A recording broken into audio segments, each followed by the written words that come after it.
കൂടുതൽ വാർത്തകളും വീഡിയോകളും കാണാൻ ഈ ചാനൽ സബ്സ്ക്രൈബ് ചെയ്യുക. കൂടെ ബെൽ ബട്ടൺ അമർത്തുക.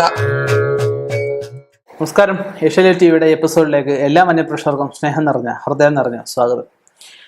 നമുക്ക് ചുറ്റും ഒരുപാട് മനുഷ്യരുണ്ടല്ലേ. നമുക്ക് വലുതായവരെ കാണാൻ അല്ലെങ്കിൽ വളർച്ച എത്തിയവരെ കാണാൻ ഒരുപാടൊന്നും ദൂരോട്ടൊന്നും പോകേണ്ട ആവശ്യമില്ല. നല്ല ഒരു തിരക്കുള്ള സിറ്റിയിൽ ചെന്ന് നീട്ടി ഒരു കിലോമീറ്റർ അല്ലെങ്കിൽ 1.5 കിലോമീറ്റർ നടന്നാൽ മതി. ഒരുപാട് വളർച്ച എത്തിയ വളരെ താഴ്ന്ന നിലയിൽ നിന്നും വട്ടപൂജ്യത്തിൽ നിന്ന് പോലും ഒരുപാട് ഉയർച്ചയെത്തി ഒരുപാട് പേരെ കാണാൻ പറ്റും. ഇവരുടെയൊക്കെ വളർച്ചയുടെ പിന്നിൽ ഒരുപാട് കാര്യങ്ങളുണ്ട്. ഒരുപാട് കാര്യങ്ങൾ. നല്ലതുള്ളവരുണ്ട്, നല്ല രീതിയിൽ ബിസിനസ് ചെയ്ത് നല്ല രീതിയിൽ ജീവിച്ച് മുന്നോട്ട് വന്നവരുമുണ്ട്, നെഗറ്റീവായിട്ട് മുന്നോട്ട് വന്നവരുമുണ്ട്. എന്തായാലും സക്സസ്, ജീവിത വിജയം വേണ്ടാത്തവരായിട്ട് ആരും തന്നെ കാണത്തില്ലേ. അപ്പം ഇങ്ങനെ വട്ടപൂജ്യത്തിൽ നിന്ന് വലിയവരായാലും നമുക്കറിയാം. പക്ഷേ അതൊക്കെ എങ്ങനെ വലിയവരായി നമുക്കറിയണ്ടായോ? ഒരുപാട് കാര്യങ്ങളുണ്ട്. ഒന്നാമത്തെ കാര്യമാണ് അപ്ഡേഷൻ. ഡെയിലി അപ്ഡേഷൻ നമുക്ക് അത്യാവശ്യമാണ്. നമ്മുടെ ചുറ്റും നടക്കുന്ന കാര്യങ്ങളിൽ നമുക്ക് നല്ലൊരു അവബോധം ഉണ്ടാവണം. കാലമറിഞ്ഞ് നിൽക്കണം. പഴയ കാലത്ത് ദിനോസർ എന്ന് പറഞ്ഞ ജീവി ഉണ്ടായിരുന്നു. ഇന്ന് നമുക്ക് ചുറ്റും ആ ജീവിയില്ല. ആകാശവും വെള്ളവും ഭൂമി എല്ലാം ഒരുപോലെ ഭരിച്ചു നടന്ന ഒരു ജീവിയാണ് ദിനോസർ. അതിൻ്റെയൊക്കെ അസ്ഥികളൊക്കെ ഇന്നും സൂക്ഷിച്ചിട്ടുണ്ടല്ലേ. അതിനെക്കുറിച്ചൊക്കെ പലവിധ സിനിമകളും ഒക്കെ ഇറങ്ങിയിട്ടുണ്ട്. അപ്പോൾ അതൊന്നും ഇന്ന് നമ്മുടെ ഇത് കാണാത്തതുണ്ടെന്ന് അറിയാം. പരിസ്ഥിതിക്കനുസരിച്ച് അല്ലെ കാലസ്ഥിതിക്കനുസരിച്ച് ജീവിക്കാൻ, കാലാവസ്ഥ അറിഞ്ഞ് ജീവിക്കാനുള്ള കഴിവ് അതിനില്ലാതെ പോയതുകൊണ്ടാണ്. അപ്പം നമുക്ക് ഒരുപാട് തടസ്സങ്ങൾ, ഒരുപാട് പ്രതിസന്ധികൾ ഒക്കെ നമുക്ക് അഭിമുഖീകരിക്കേണ്ടതായിട്ടൊക്കെ വരും. നമ്മൾ അതിനെ അപ്ഡേറ്റ് ചെയ്ത് കാലാവസ്ഥയ്ക്ക് അനുസരിച്ച്, പഴയ കാലത്തൊക്കെ പറയും ചേര തിന്നുന്ന നാട്ടിൽ ചെന്ന് അടുത്തുകൊണ്ട് കഴിക്കണമെന്ന് പറയും. ചേര തിന്നുന്നല്ല ഞാൻ പറഞ്ഞത്.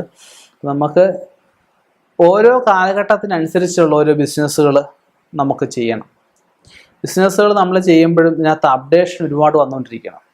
ഇപ്പം നമ്മൾ ഉദാഹരണം പറയുക, ഒരു ഫോട്ടോ എടുക്കുന്ന ക്യാമറ നമ്മൾ വർഷങ്ങൾക്ക് മുമ്പേ കണ്ടിട്ടുണ്ട്. ഇന്ന് അതിൻ്റെയൊക്കെ എത്ര അപ്ഡേഷനുകൾ വന്നു കഴിഞ്ഞു അല്ലേ. ഫോണിലൊക്കെ പഴയ കാലത്ത് ക്യാമറ എന്ന് പറഞ്ഞാൽ ഒരു അസാധ്യമായ കാര്യമായിരുന്നു.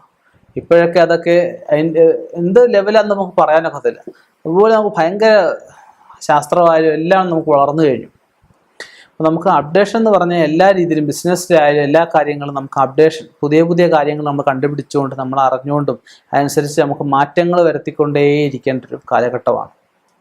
അതുപോലെ നമുക്ക് വേണ്ട ഒരു കാര്യമാണ്, നമുക്ക് ഓരോ ദിവസവും നമുക്ക് പോസിറ്റീവായിട്ടുള്ളതും നെഗറ്റീവായിട്ടുള്ളതും രണ്ട് രീതിയിലുള്ള കാര്യങ്ങൾ വരും. പോസിറ്റീവായിട്ടുള്ളതിനെ ഉൾക്കൊള്ളുക, നെഗറ്റീവായിട്ടുള്ളതിനെ നെഗ്ലക്റ്റ് ചെയ്തേക്കുക, അതിനെ കളഞ്ഞേക്കുക. നെഗറ്റീവ് ശക്തികളുടെ ഉപദ്രവങ്ങൾ, ശത്രുക്കൾ വർദ്ധിച്ചു വരുന്ന അവസ്ഥകളൊക്കെ ഉണ്ടാകും. പഴയ കാലത്തൊക്കെ പറയും മാങ്ങയുള്ള മാവയല്ലേ പിള്ളേർ എറിയുമെന്ന് പറയും. നമ്മൾ പ്രവർത്തിക്കുന്നവൻ എപ്പോഴും ഒരു പരാജയ സാധ്യത ഉണ്ടാവും. പ്രവർത്തിക്കാത്തവൻ എന്നും ഒരുപോലെ പോവും. പരാജയ സാധ്യത പിന്തള്ളി വിജയ സാധ്യത ഉറപ്പിക്കുമ്പോഴാണ് വിജയം ഉണ്ടാകുന്നത് അല്ലേ. അപ്പം നമുക്ക് ആ നെഗറ്റീവ് ആയിട്ടുള്ള എന്തെങ്കിലും അവസ്ഥകളുണ്ടെങ്കിൽ വലിയ വലിയ ബിസിനസ്സുകാരെയൊക്കെ നോക്കിയാൽ അറിയാം. ഇപ്പം എൻ്റെ സുഹൃത്തുക്കളായിട്ടുള്ള കേരളത്തിലെ പല ജ്യോതിഷന്മാരും ഉണ്ട്.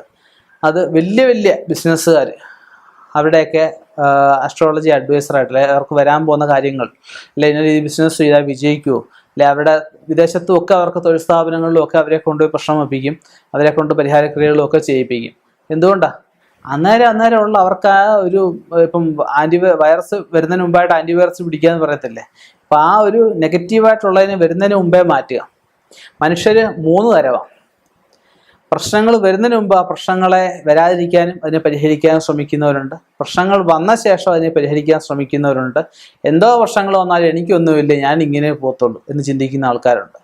നമ്മളിതിൽ ഏത് കാറ്റഗറിയിൽ പെടണം നമ്മൾ തന്നെ ചിന്തിക്കുക. ചിന്തിച്ചിട്ട് അതുപോലെ പ്രവർത്തിച്ചിട്ട് ജീവിക്കാൻ പറ്റാത്തൊരു കാലഘട്ടമാണ്. അപ്പോൾ പ്രവർത്തിക്കാതിരുന്നു കഴിഞ്ഞാലോ, നമ്മുടെ കഴിവിനൊത്ത് നമ്മുടെ യോഗ്യതയ്ക്കനുസരിച്ച് നമ്മൾ പ്രവർത്തിച്ചിട്ട് ഫലമില്ലെങ്കിൽ ഞാൻ ഈ പറഞ്ഞതുപോലെ ജാതകദോഷമാണോ കുടുംബദോഷമാണോ നോക്കി പരിഹരിക്കണം. വലിയ വലിയ ബിസിനസ് മാഗ്നറ്റുകളുടെ ഒക്കെ കാര്യം ചിന്തിച്ച് നോക്കണം. അവരൊക്കെ അതുപോലെ അവരുടെ വിഷയങ്ങൾ അവർ കാരണമായിട്ട് തന്നെ എടുക്കുന്നുണ്ട്. ഈ പറഞ്ഞ പോലെ മുറിവേദിന ആളെ കൊല്ലുന്നു പറഞ്ഞ പോലെ ഈ മുറിവത്സ്യന്മാർ ഒരുപാട് വർദ്ധിച്ചുകൊണ്ടിരിക്കുന്ന ഒരു കാലഘട്ടമായത്. വ്യക്തമായിട്ട് ജ്യോതിഷം എന്താണ്, അതിലെ ഓരോ ശാസ്ത്രങ്ങളും, അതായത് ശാസ്ത്രങ്ങളുടെ കണ്ണാണ് ജ്യോതിഷം എന്നാണ് പറയുന്നത്. അപ്പം ആ കണ്ണിലൂടെ അത് വരാൻ പോകുന്ന കാര്യങ്ങളെ ഭൂതം, ഭാവി, വർത്തമാന കാര്യങ്ങൾ നമുക്കറിയാം. സംഭവിച്ചു പോയതറിയാം, സംഭവിച്ചുകൊണ്ടിരിക്കുന്നവരെ സംഭവിക്കാൻ പോകുന്ന കാര്യങ്ങൾ അറിയാം. ആ സംഭവിക്കാൻ പോകുന്ന നല്ല കാര്യങ്ങൾ സംഭവിക്കട്ടെ.